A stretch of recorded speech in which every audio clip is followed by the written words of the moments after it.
Hey there, everyone. Happy Friday, December 20th, and welcome to the special Friday all-mailbag edition of Chart This with Dave Keller. I am your host, Dave Keller, coming to you from a quite rainy and still beautiful Redmond, Washington. I appreciate you so much joining me every weekday after the close, especially a week like this one where it's been eventful. I would say overall it's been an experience. We had nice start to the week, an abrupt sell-off post-Fed announcement, a quick snapback rally on quad witching day on Friday with some improved inflation data.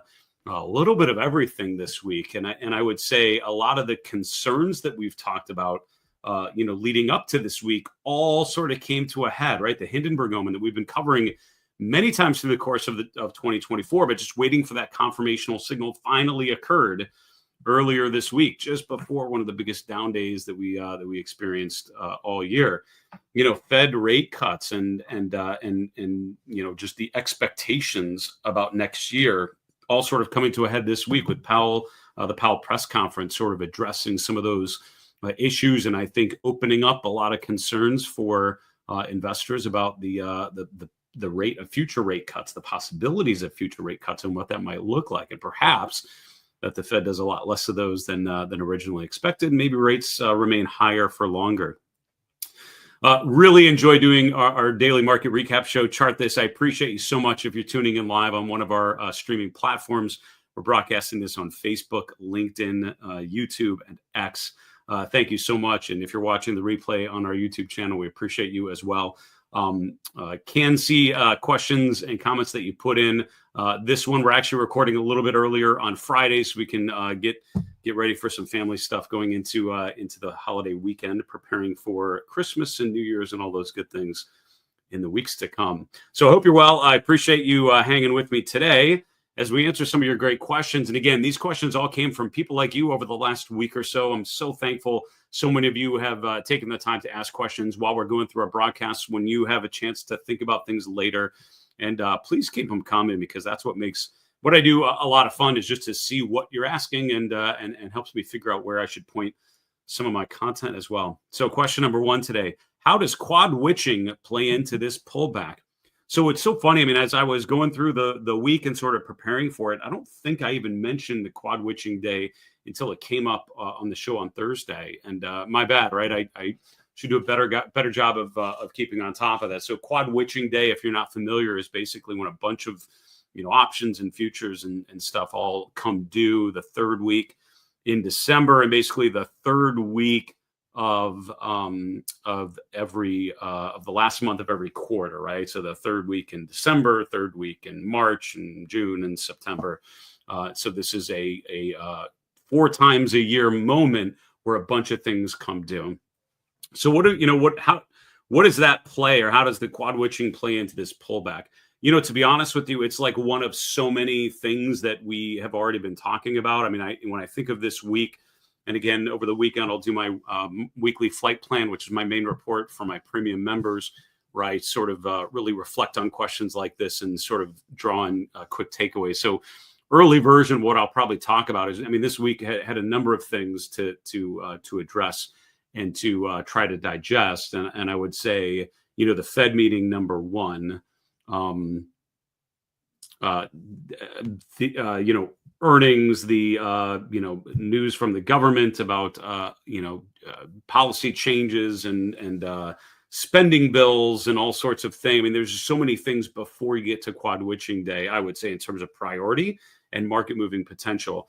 The bounce back rally we're getting here on Friday, and we're recording this Friday afternoon Eastern time. I mean, I would say this is more than anything based off the inflation data, which came out a little better than expected. That's the CPE, which is the Fed's preferred measurement of inflation, more important in what they've said than things like CPI and PPI. So that's looking a little better, and so that's causing the market to rally. I still think that doesn't outweigh the Fed comments we got on Wednesday. I think that's really going to be the primary thing to think about going into year end, or going into the new year. Having said that, what does quad witching do? I mean, so generally speaking, on quad witching days, I know some people think about a bullishness or bearishness to it. I would say I have found quad witching days, and they used to be called triple witching back in the day when I was first getting started. I mean, I would say generally that just means a lot of noise, a lot of volatility, and a lot of volume are usually the three things you get on a quad witching day. It's just a lot of things have to change. A lot of positions have to change. It doesn't necessarily mean a bunch of traders are like completely whipping their portfolios around. It just means that there's a natural turnover that has to happen just to rebalance and sort of go into new contracts and stuff like that. So it's more of a structural challenge. So I have learned not to draw too many directional conclusions from a quad witching day, because a lot of times it's just more, it's just more structural things that have to happen based on a normal schedule. So I'm maybe a little less keen on a bullish reading on the daily chart of the S&P on Friday because it was a quad witching day, and that's sort of an artificial injection of volume and volatility and directional trend.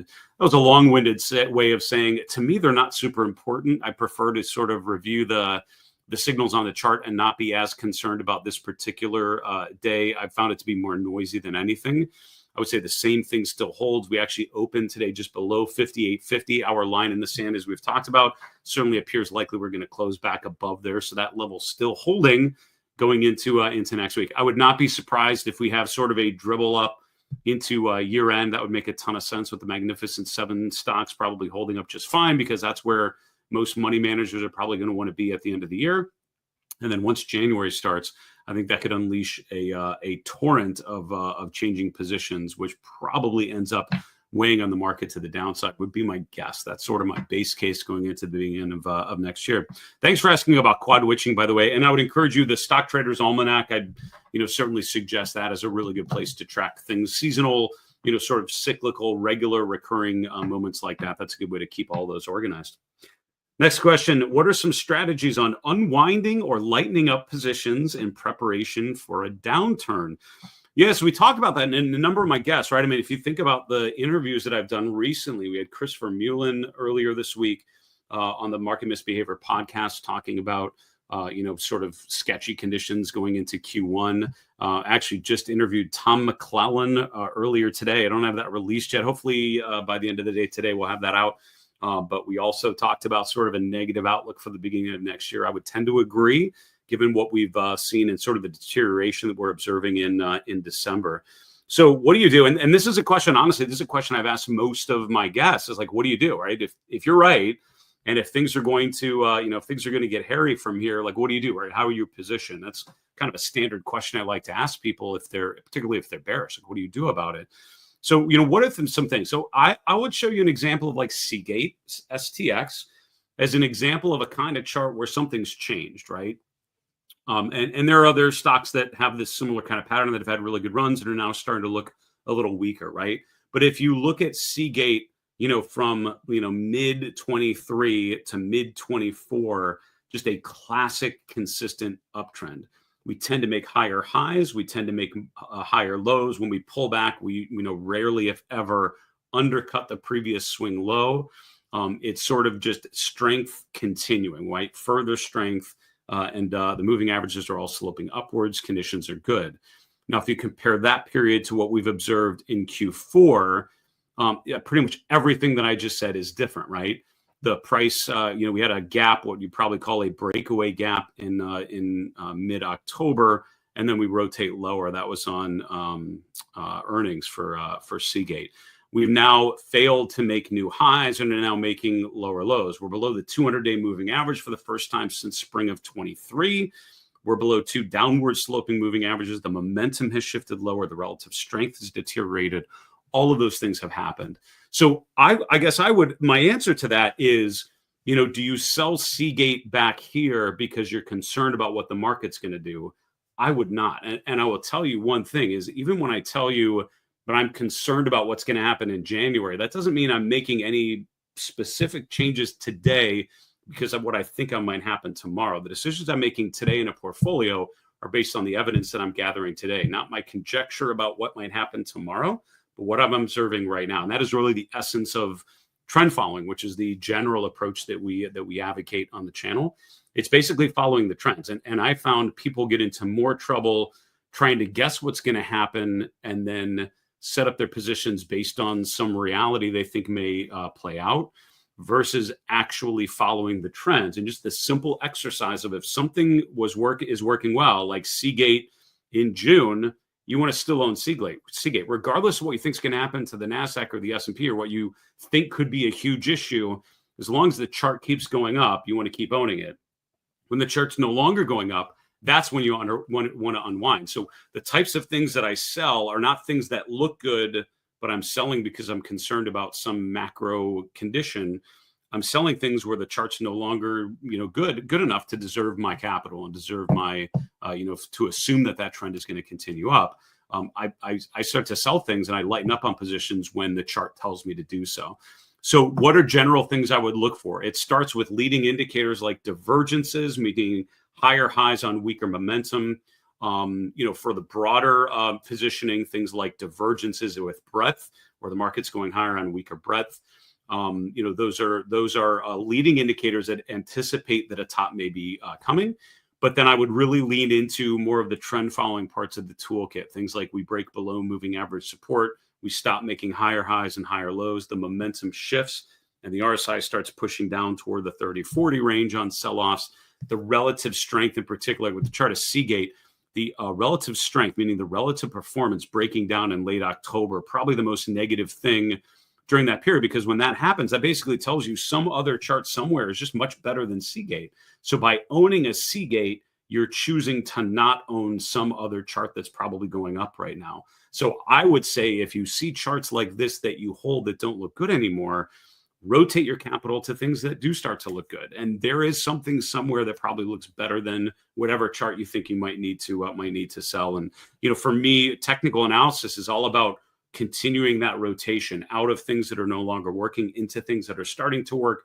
And if you can keep doing that consistently, I found you're able to navigate markets pretty well. So that's how I would think of it. All right, next question. What's your opinion on the RPV ETF? As always, I will give you the disclaimer that no opinion shared. This is for educational purposes only, not a recommendation. All of our disclaimers, as we link everywhere we can, still hold. So I can't give you an opinion on RPV, but I definitely can assess some of the conditions related to this chart from a technical and macro perspective. So if you're not familiar, RPG and RPV are pure value, growth and value ETFs offered by Invesco. There are regular growth and value ETFs, and I actually have them here. IWF and IWD are Russell 1000 growth and Russell 1000 value ETFs. Those are the ETFs I usually track to sort of review growth versus value. The reason why the pure value ones, which are on the bottom half of the chart, the reason why the pure value and pure growth are better, here's the thing. A lot of stocks are actually double counted, so they're actually considered both growth and value. Microsoft is the example that I've always used, and I think that's still true. I should probably look into that at some point. But a stock like a Microsoft demonstrates some of the qualities of a growth stock, with obviously its plays in AI, its ability to grow earnings, et cetera, but also has a lot of signs of more established blue chip, more value-oriented kind of names because it's sort of in the mature stage of its growth cycle. So in a stock like that is actually in both indexes, right? Or may be. So you have stocks that are all, only bucketed as growth, stocks that are only bucketed as value, and then you have this crossover in the middle where some stocks are actually counted as both. This bottom two ETFs, and the one you're asking about, basically ignores the double counted part. It just looks at one that are pure in the value side or pure on the growth side. And so it's a subset of those larger universes, but it eliminates stocks that are actually could be considered both. And so it's, the argument is it's a more clear representation of the value space versus the growth space, is what I would say. From a technical perspective, I think the challenge with something like RPV is it's broken down below the 50-day moving average. That's never a great sign for me. I would say in the very short term, we're seeing a bounce today out of oversold conditions. And even if the thing's going to continue to go lower, when you do get oversold, you'll often get a brief counter trend bounce to the upside. I think that may be what we're experiencing with things like RPV and indeed the S&P and the Nasdaq here going into the end of the week, is you're getting a nice counter trend bounce after the sell-off that we experienced through Thursday. What I would say, if you really want to understand RPV, is go to a platform like like a Koifin or something where you can actually look at the holdings. And if you look at RPV, I would encourage you with something like a thematic ETF. Think about sector bets that you are making, right? So you might be saying, I'm making a bet on the value value theme or the value factor. But what you're actually doing is making a pretty heavy bet on the financial sector right now. About over a third of this ETF is just the financial sector. Look at the biggest weightings. In this case, GM is 4.5% of the portfolio. UAL, Berkshire, Viatris, which is a healthcare stock, bank, Citigroup is the fifth one. So really understanding the stocks that you are getting exposure to by owning this ETF, the sector weights, and particularly this is basically a huge weight on the XLF that you're making. So if you own the RPV instead of owning like the SPY, you're basically making a huge financials bet, because the financial sector is a fairly low weight in the S&P 500, but it's a pretty big weight in this ETF. So in a lot of ways, I would say a bet you think you're making in terms of a particular factor often can be boiled down to a bet on a relatively small number of stocks. It could be a concentrated sector bet. And that's a lot of where I think individual investors could benefit from spending a little more time, generally speaking, is really understanding the bets you're making. Particularly if you have a portfolio of ETFs, there might be some really interesting unintended bets you're making that you may not realize just because of the tickers you're picking and stuff like that. So part of the due diligence, I hope, for you involves sort of digging that next layer down, really understanding the structure of an ETF that you're buying into. So from a technical perspective, okay. I mean, I think this looks similar to a lot of other charts that I'm seeing. I'm concerned the fact that we broke down. Would not be surprised to get a bounce higher. And from a technical perspective, you want to see it get it back above the 50-day moving average. That would be good. And breaking below 88 means we're basically undercutting the low from the end of October, and I think would be a big concern. Generally speaking, as we can see from this chart, growth still outpacing value, though. So I haven't seen enough to tell me that value is a great place at the moment compared to growth. Growth ETFs generally are still dramatically outperforming value. So given the choice, I'll still want to own growth until this ratio starts to rotate lower. That's another thing I would keep in mind. All right, thanks so much for these questions. We've got three more to get to very, very quickly. But before we do so, just to remind you, if the content that I'm sharing on Chart This is of interest to you, if you enjoy the podcast, enjoy some of the conversations we're having, and you need help applying some of these tools and resources to your own portfolio, you may want to check out our Market Misbehavior premium memberships. If you go to marketmisbehavior.com, in the upper right corner, you can click on to become a member. This will give you all the details about our premium memberships, including pricing and the structure of the membership. Three main things that we hit on. Number one, what we call our flight school and educational courses. These are virtual courses on demand at your own pace, where we teach you about behavioral finance, about technical analysis, and give you a set of tools to help you better understand the markets around you. Second thing would be our premium members only reports, our weekly flight plan, which we put out every weekend, our monthly chart review, where we apply our proprietary market trend model to a bunch of different assets and reflect on what we learned. And then finally, access to a members-only community. You can ask me questions at any time, questions about your portfolio, questions about particular indicators, something you heard or read elsewhere. I get a lot of questions about a lot of different places, and that is my place to focus my attention on my premium members, because those are the people that I want to make sure I help navigate these markets with as much of my attention as possible. You can find more information at marketmisbehavior.com. Again, click on Become a Member in the upper right. Don't forget to use the code YouTube when you check out for 30% off your first 12 months on any plan. What better holiday gift to yourself than a little premium membership at the Market Misbehavior? All right, next question. How to cope with overtrading. Do you take a fixed number of trades per week or month, or immediately get into the next trade once a stop is hit? Any risk threshold each month? I get a lot of questions about my own portfolios, and again, I'm happy on a limited basis to answer some of those. I mean, generally speaking, I don't share a ton about particular trades besides disclosures that I think are appropriate to share with you, just within the context of understanding where my head is at as I'm commenting on a particular chart.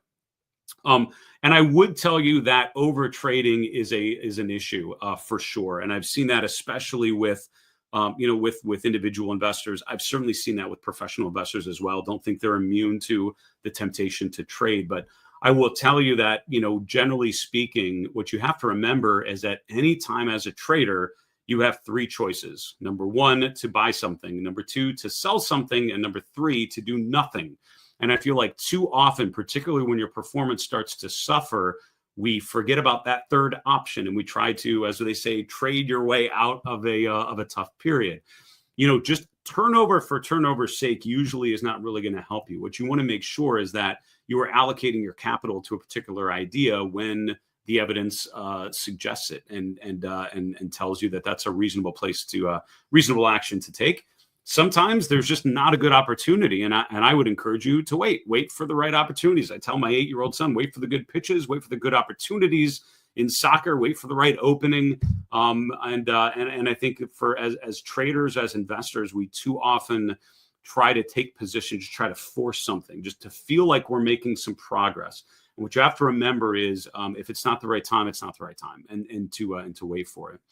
The other thing I would tell you is, in terms of like number of trades and things like that, this is a scan of stocks making new 3-month highs or new 13-week highs. And I run the scan all the time just to, be aware of what's starting to move and what's starting to work. These are all stocks that are this week making a new 3-month high. And some of them that are literally on Friday of this week making a new all-time high, like a Fox Corporation or something like that.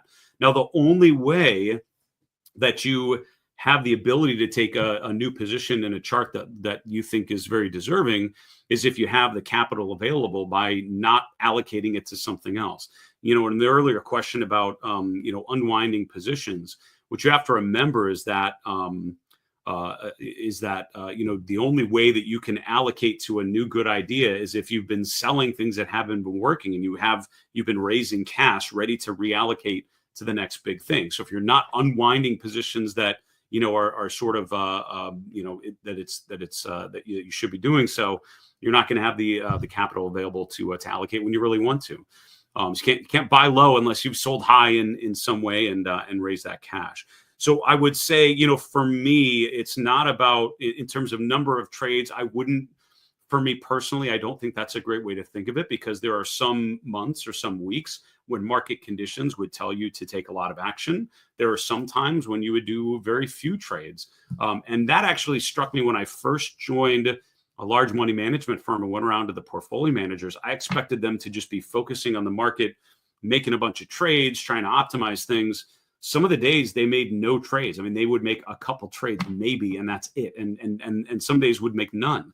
And it was, why aren't you trading? So, well, there weren't any good idea. I didn't see anything that made me think I need to add that in my portfolio. So if, you wait, right? And so I think, defining a number of trades, dividing an amount of risk based on some artificial structure, I'm not a fan of, allocating when the market conditions tell you to do so.